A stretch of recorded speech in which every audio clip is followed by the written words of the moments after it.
Artists had come to Rockland for a long time.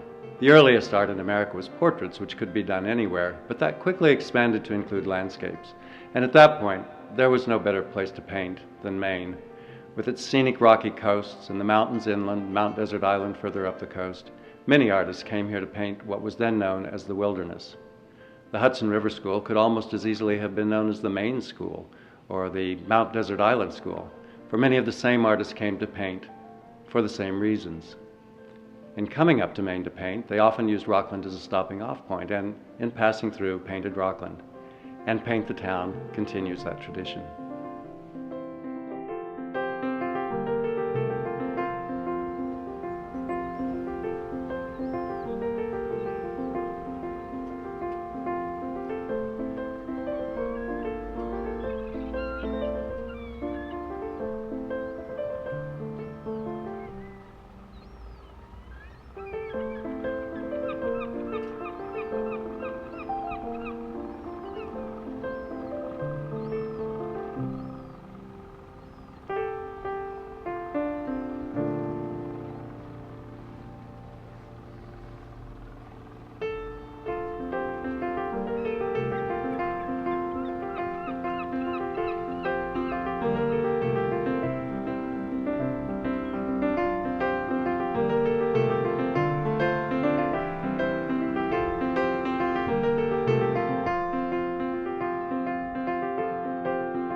Paint the Town begins early in the morning.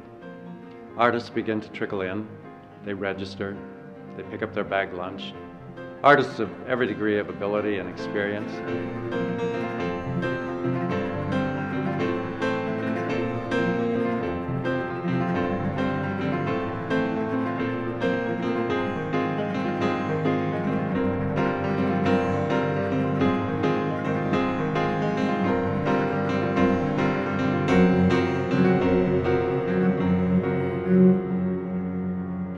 Fan out throughout the town, looking for places to paint.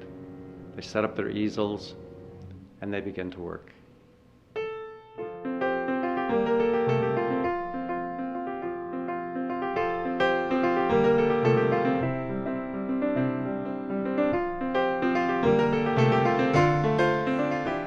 Once registration is over, it's great fun to wander through the town and around every corner see an artist working. A real-life manifestation of what's happening in Rockland, which is the ever-increasing importance of the arts in the day-to-day life of this community.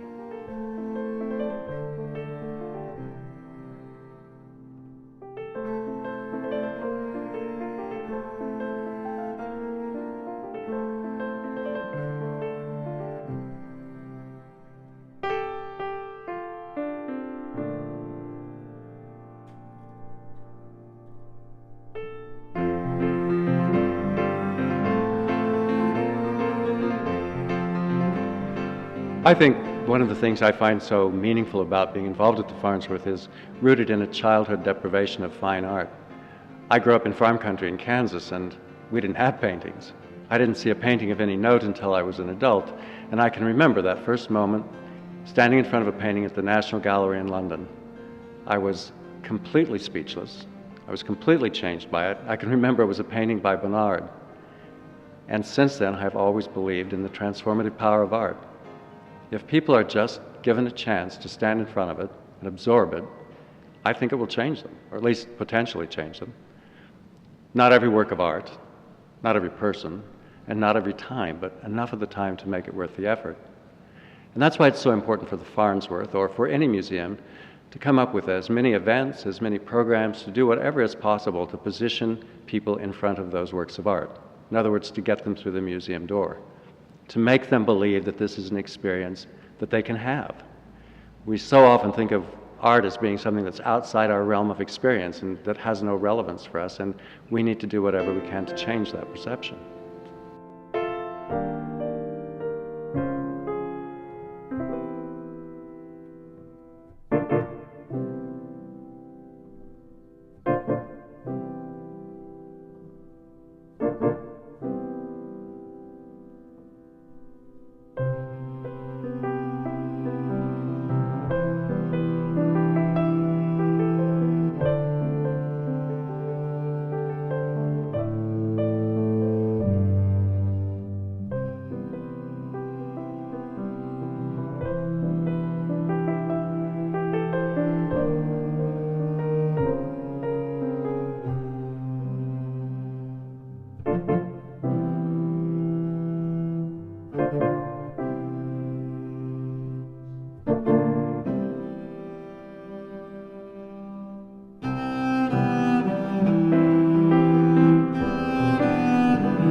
I'm intrigued by the title of this film, Painting Rockland, in that it can be read three different ways.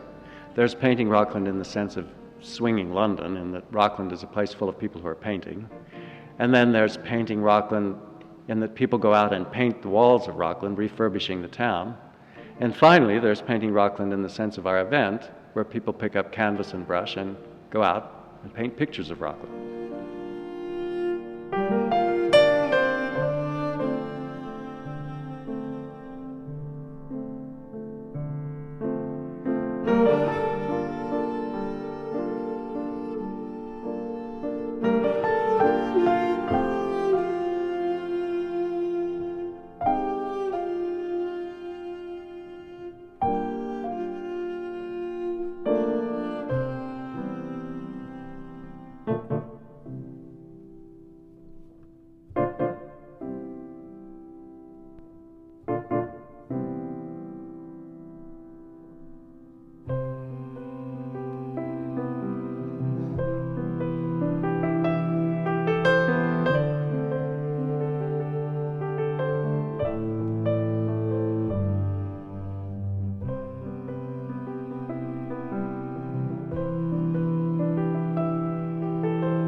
Since the middle of the 19th century, artists have been painting in Maine. They've been drawn by the state's natural beauty, its rugged coastline, its pristine working waterfronts, its inland forests and mountains, and in particular, its light. This beautiful, clear light really informs their work. Thomas Cole noted it when he painted in Mount Desert in the 1840s. Cole was really America's leading landscape painter, and his paintings of Mount Desert popularized the idea of painting in Maine.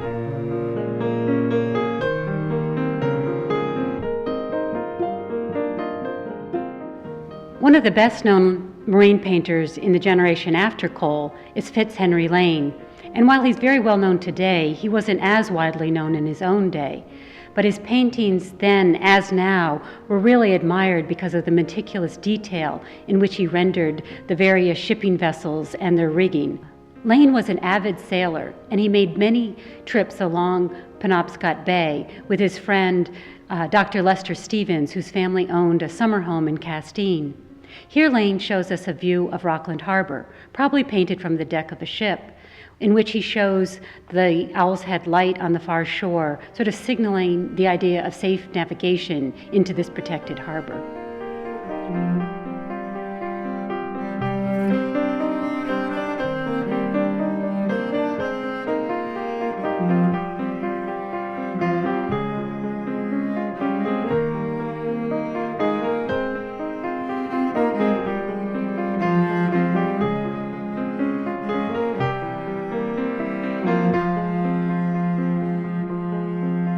Rockland, while not an important artistic center, was important for its ties to commercial shipping, shipbuilding, fishing, and certainly the lime industry, which was an important commodity in the late 19th century. Here we see Paul King's view of the working lime quarries.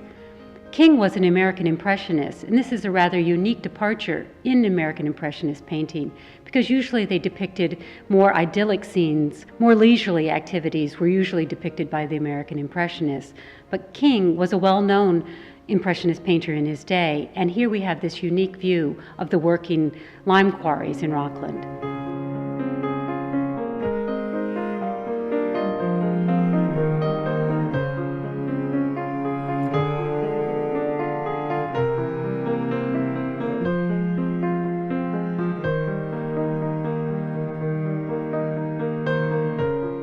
One of the best-known painters who worked in Rockland was Edward Hopper, who came here in the mid-1920s and spent 6 weeks completing some 15 watercolors, one of the most productive periods in his long career. Hopper found in Rockland subjects which he was seeking in his work, subjects in which the past and the present converged.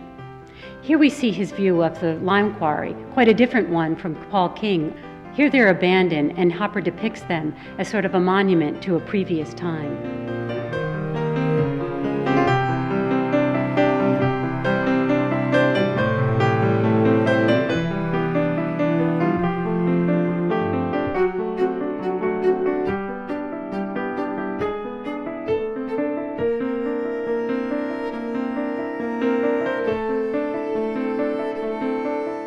In this example, Hopper shows us an abandoned railroad crossing, and by its subject sort of suggesting a previous era in which railroads were the dominant form of transportation in this now modern era of the automobile.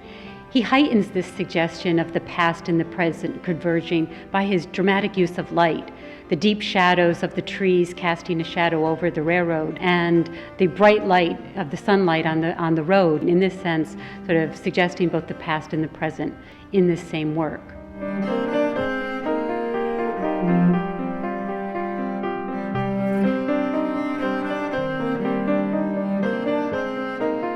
The subject that most fascinated Hopper in Rockland was the working waterfront. He painted a number of views, including this one of an abandoned sailing vessel, again sort of suggesting the past era of sail in this modern day of diesel and steam.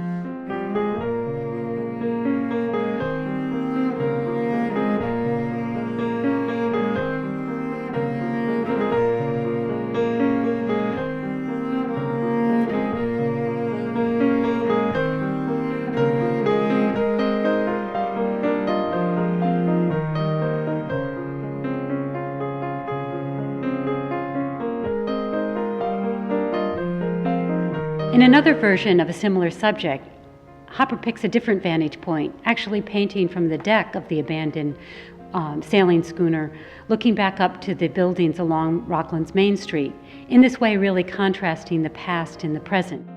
And this work is as interesting to us today as a historical document as it is a work of art, because we can actually identify some of these same buildings along Rockland's Main Street.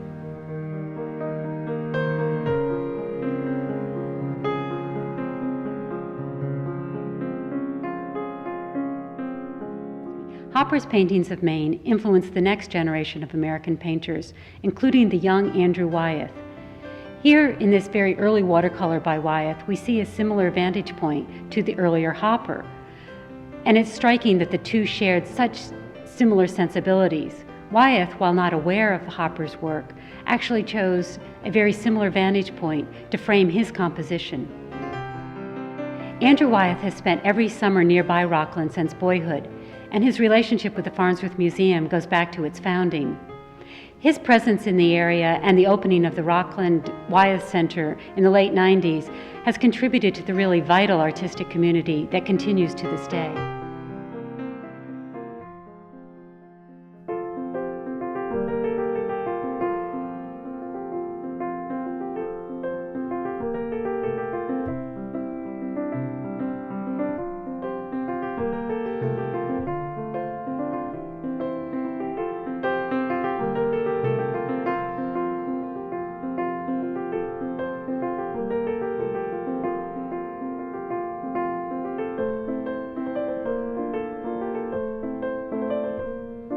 Paint the Town is important because it's people going out and painting their environment. And that's what the Farnsworth cares about, preserving the images of our environment, first our local environment, then Maine, and then America as a whole. Preserving the images of where we live as a nation. This is a way of preserving and furthering that tradition of painting what's around you, and through that, expressing how you feel about what's around you.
This is the second year we've had Paint the Town, and it has been exponentially more successful in each of its manifestations, and we plan to continue that growth into the future.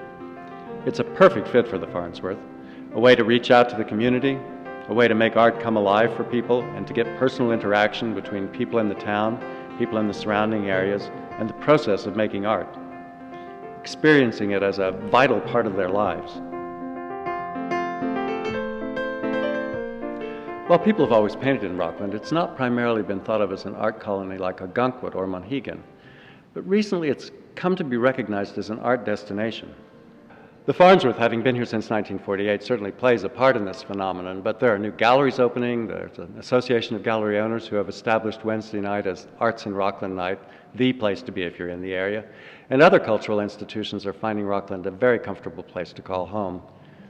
There is, in general, an enlivening interest in what the arts mean to Rockland, and that segues with the current thinking among economists and town planners that the arts and other creative endeavors really can play a major role in stimulating the economy. And I think that's coming true for sure in Rockland. The town is visibly on an upward swing, and a lot of that is being fed, or at least encouraged, by the fact that the arts are so present and energetic here.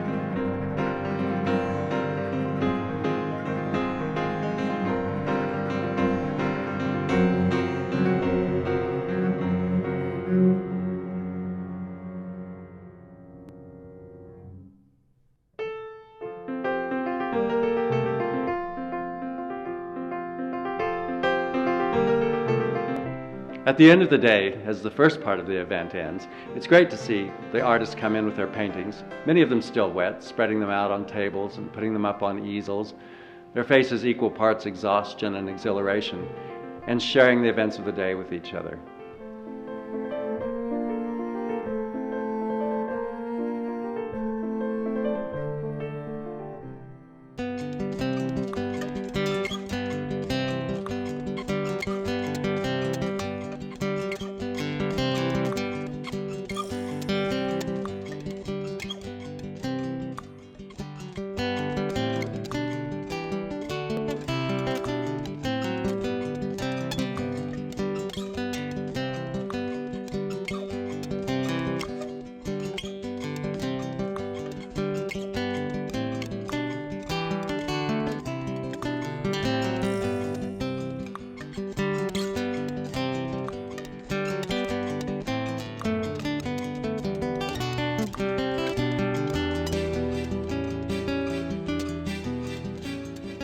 The ostensible end result of this is an auction. We sell the paintings that the people have spent their day creating, and from that auction we get money to help maintain our historic sites, the Farnsworth homestead and the Olson house. But it becomes almost a secondary goal because the real purpose of this is to involve people in the work of the Farnsworth, make them aware of what we are trying to accomplish.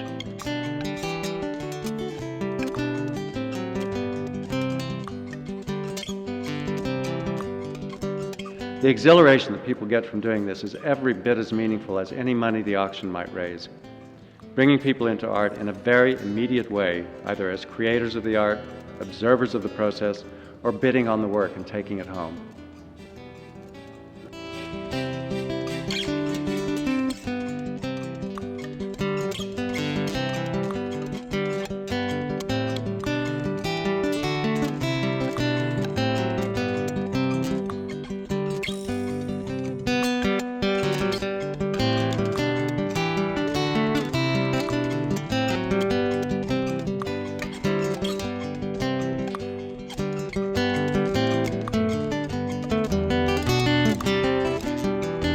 It's my great pleasure to welcome you to Paint the Town here in Rockland.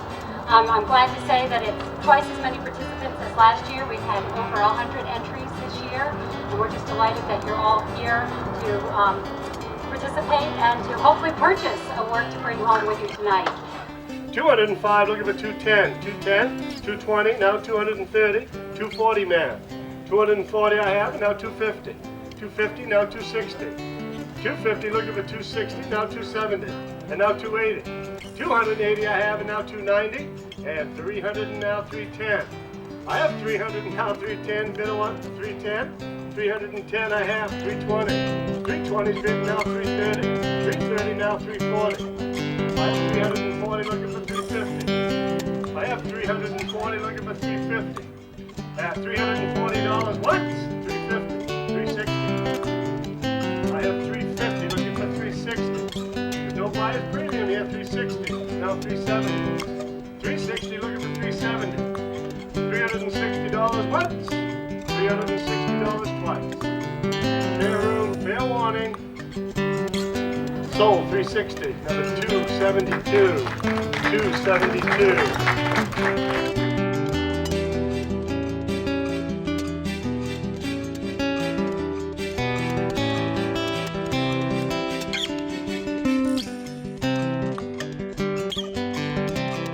Rockland's a really interesting place at the moment.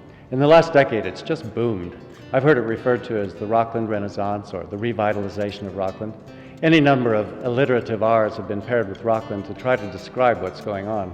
And the Farnsworth fits in with this as a kind of cultural touchstone of the area.